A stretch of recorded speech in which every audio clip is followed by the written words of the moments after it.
Dr. César Martins. O Anjo da Morte. César Martins da Silva, natural de Vitória, Espírito Santo. Filho único de um sargento da reserva e de uma auxiliar de enfermagem. Em 1989, ingressou na Polícia Militar, onde atuou por quase uma década, até pedir baixa após denunciar colegas envolvidos com corrupção interna. Do coturno ao bisturi. Em 1999, já longe da farda, entrou para o curso de medicina.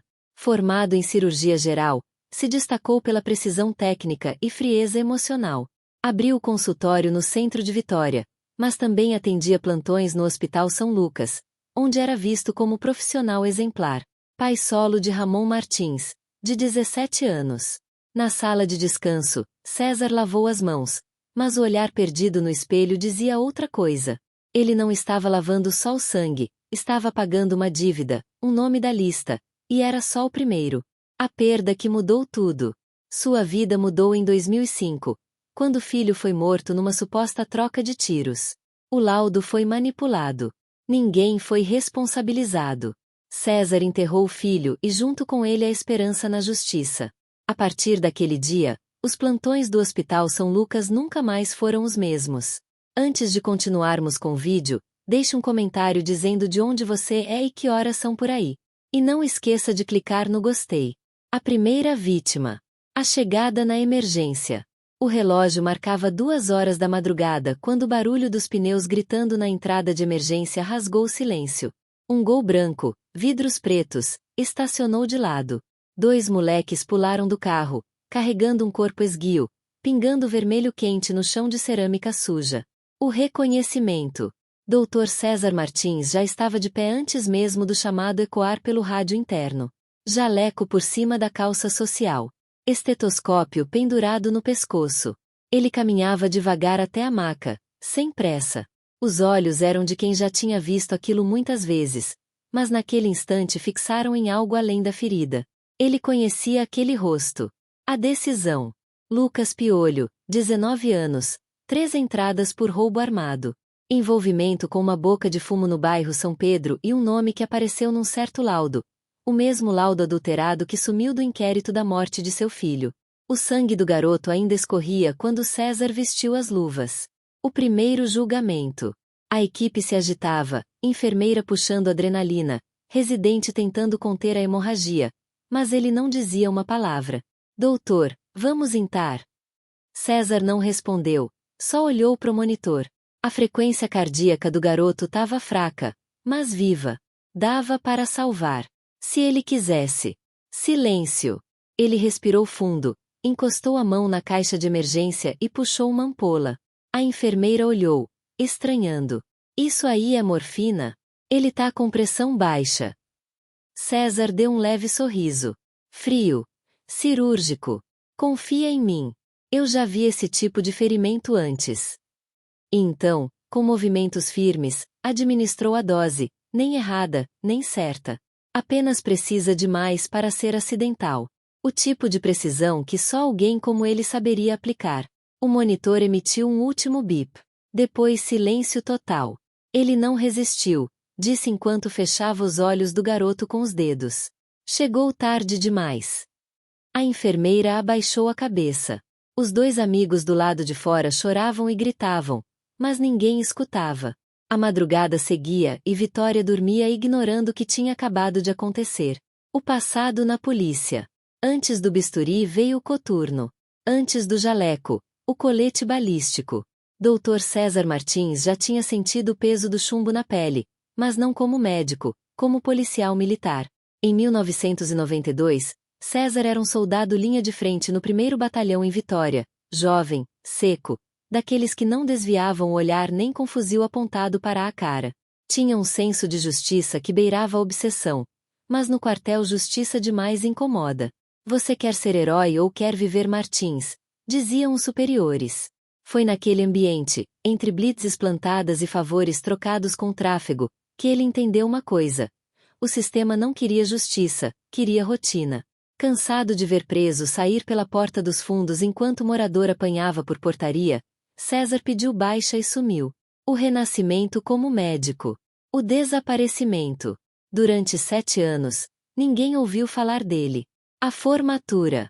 Só em 1999, ele reapareceu, dessa vez na formatura de medicina da UFS, cirurgia geral. Um renascimento parecia outro homem, mas quem olha de perto via que o passado ainda pulsava atrás da íris. A nova vida. César abriu consultório particular, mas fazia plantões no São Lucas por vocação. Ali atendia de tudo. Pobres, bandidos, idosos, mães desesperadas. Não perguntava a origem, só costurava. A família. E à noite voltava para casa onde morava com o filho único, Ramon. Ramon era tudo. Criação dura, mas amorosa. César nunca deu luxo, mas deu livros, conversa, exemplo. Achava que isso bastava, mas 2005 chegou com olhos escuros. A queda de Ramon. Ramon começou a faltar na escola. Chegava com grana que não vinha de lugar nenhum. César notava o cheiro na roupa, os olhos vidrados, o tênis novo demais pro salário que não existia. Tentou conversar. Tá achando que é só estudar e virar doutor igual a tu? Isso aqui é vitória, pai. Ninguém sobrevive só lendo o livro. Ramon tinha 17. Magro, ligeiro, com um sorriso que enganava qualquer mãe. Mas César viu nos olhos dele que a rua já tinha vencido. 3 meses depois, a notícia chegou pela TV. Confronto entre rivais deixa um morto na região de Resistência. Quando César chegou no IML, o corpo já estava lá frio, com 2 tiros nas costas. A busca por justiça.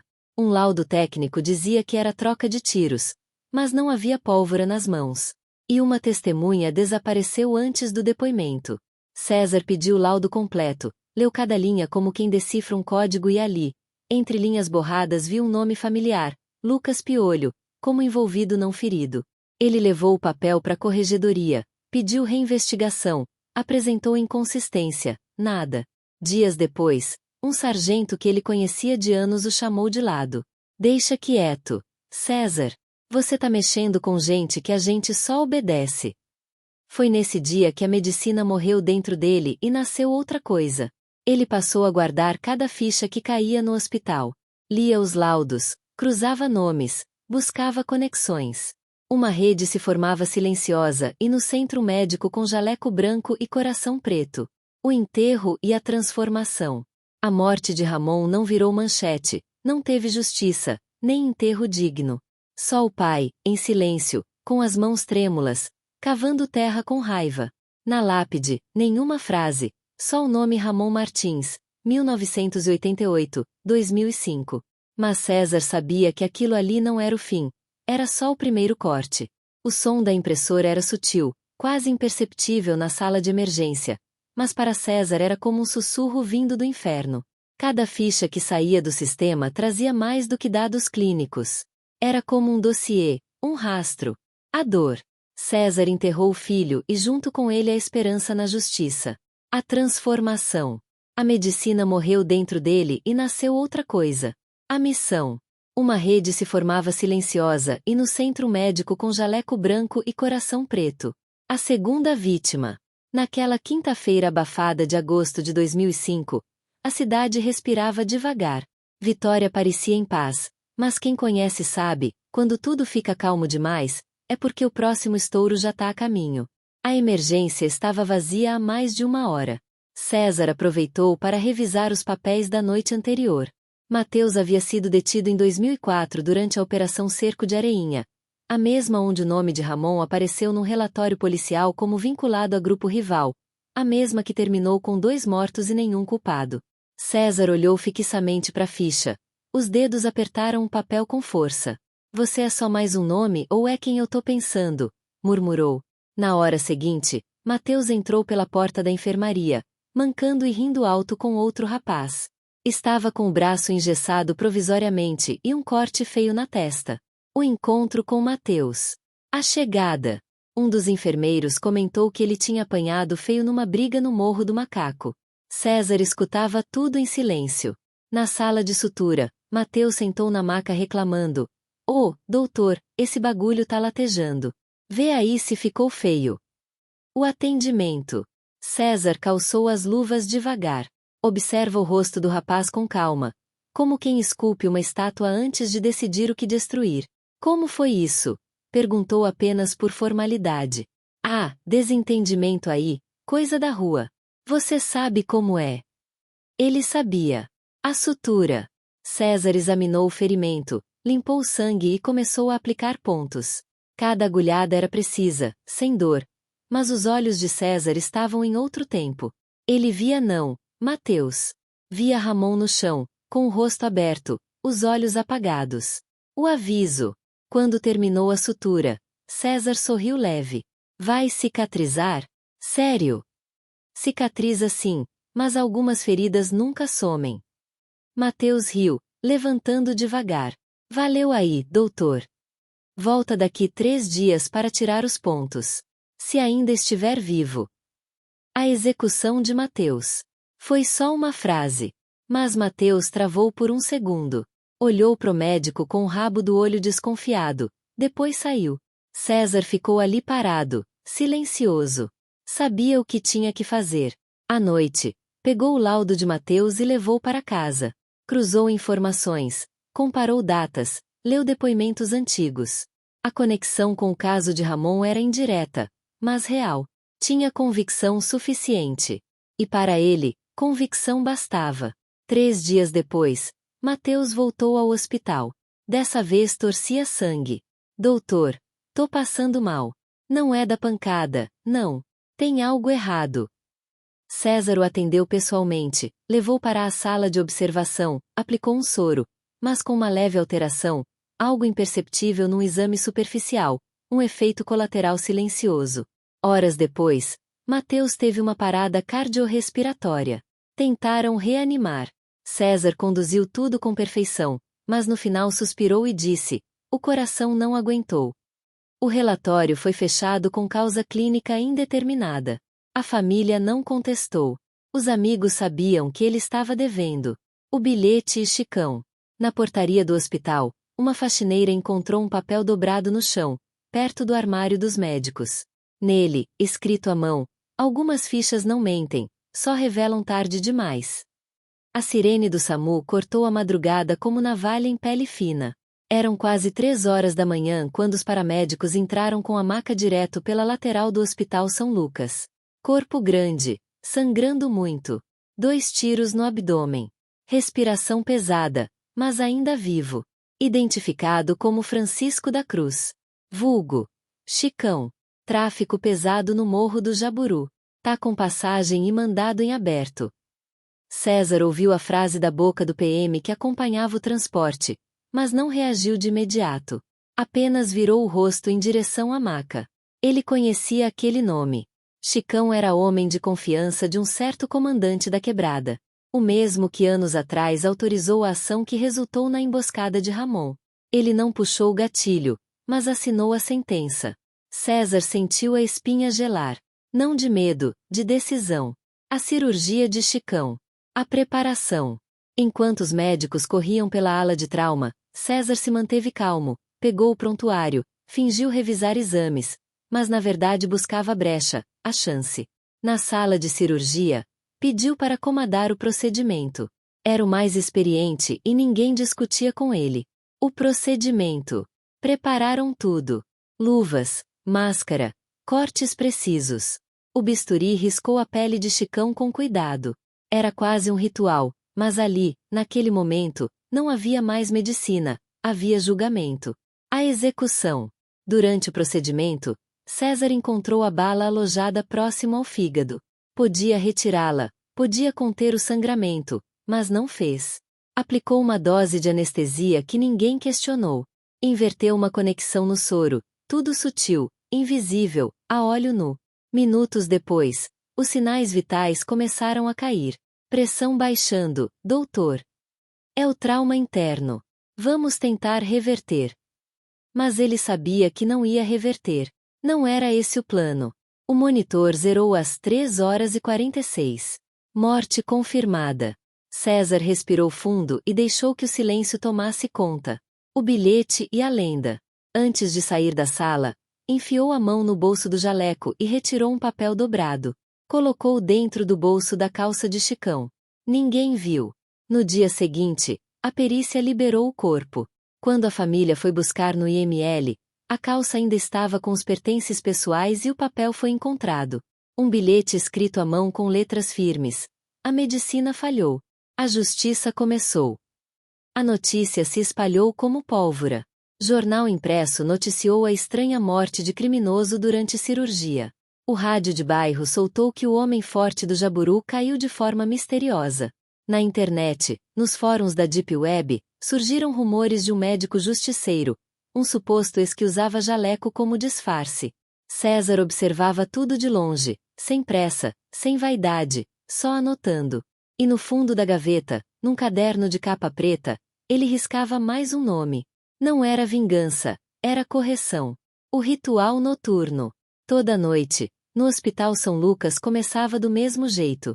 Troca de plantão, cheiro de desinfetante no corredor, máquina de café cuspindo líquido morno e amargo. Mas havia algo diferente quando César entrava. Um silêncio estranho acompanhava seus passos, como se até as paredes respeitassem sua presença. Ele era educado, preciso, nunca levantava a voz, mas quem trabalhava com ele sabia que tinha alguma coisa ali, algo escuro atrás dos olhos. Naquela noite, a emergência estava cheia. Acidente na BR, 2 baleados vindos do Morro da Fonte Grande, um caso de esfaqueamento em São Pedro. E no meio disso tudo, César, cirurgia após cirurgia, ele operava como quem escreve poesia com lâmina, mas a poesia dele rimava com fim. O que ninguém sabia é que César mantinha um código próprio, um ritual. Quando identificava um nome quente, alguém com ligação com tráfico, abuso, execução ou qualquer rastro de injustiça, ele começava a agir. Primeiro passo: analisar os exames. Segundo: conferir histórico. Terceiro: isolar o paciente sempre que possível.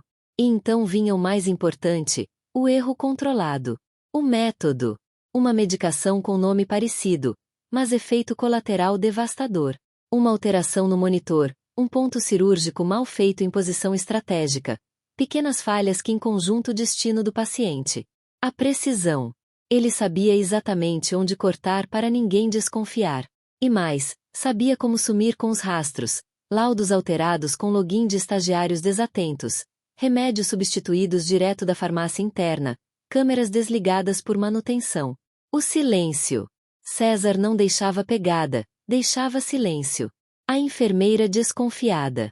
Mas em silêncio também andava Vanessa, enfermeira-chefe do turno da noite. 34 anos. Olhos atentos e mente desconfiada. Ela começou a notar o padrão. É impressão minha ou tem muita gente morrendo justo nos plantões do Dr. César? Perguntou num sussurro para a colega.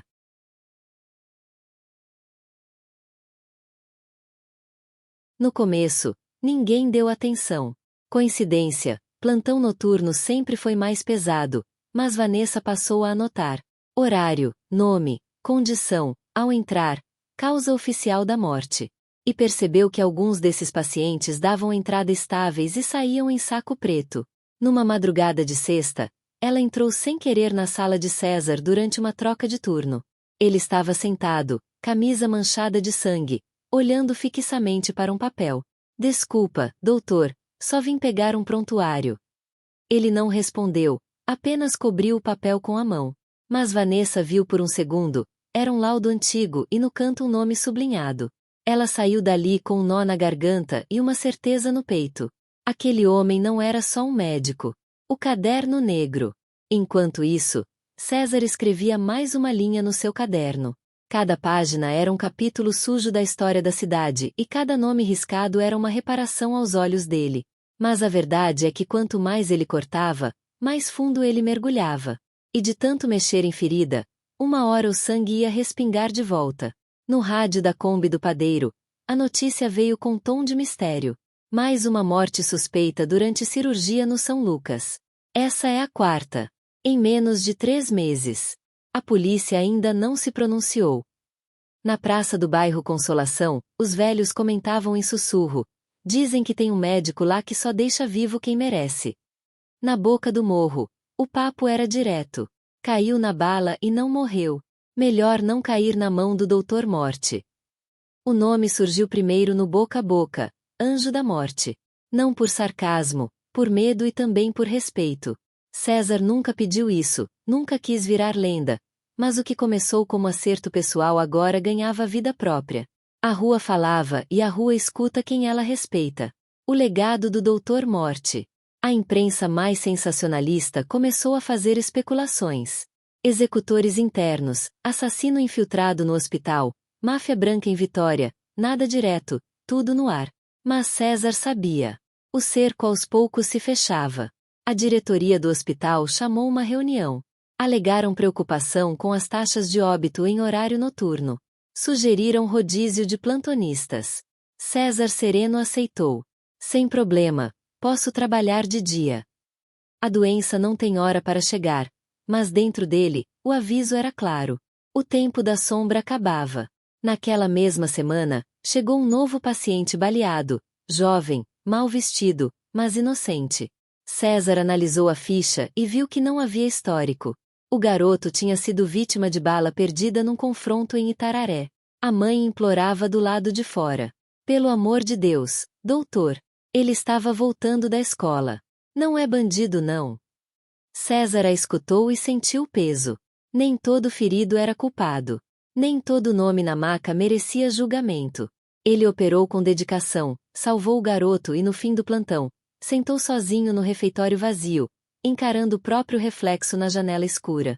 Estava ficando difícil separar justiça de vingança, ficando difícil lembrar onde terminava o médico e começava o executor.